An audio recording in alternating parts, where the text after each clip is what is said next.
where are you building the tension? Are you building it with the chords? Are you building it with effects? And realistically, you want to be building it all the time with all these different elements. The chord progressions, you want there to be tension. You want there to be tension in these reverb, big reverb sounds, or big, super filter, and then whoop, back down. And that'll create like a dramatic moment. And that's what people are looking for.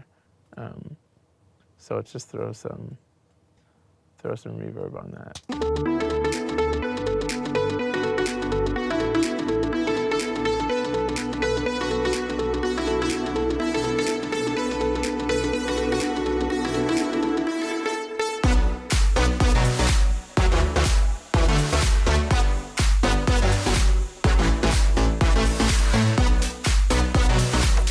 So that's pretty good. I mean, and it sounds a little bit different. We'll get some mixing going in a second, but this process is important to remember that this process happened over days and weeks, and so this is organic thing where all the elements kind of slid into their place. So they had a little bit more of a natural fit. This is like, happening in a really quick way.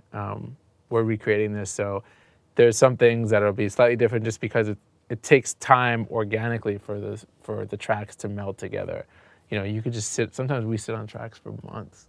Yeah, you also gotta give your ears a break and come back and listen fresh. Every day it'll sound different.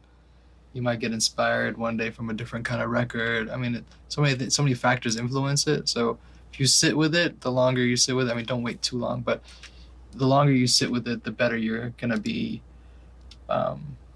content with what you have and be like, this is really what I was going for. This is really what I want to achieve with this. This is what I want to put out. So. And that's just totally organic. You can't force that. Yeah.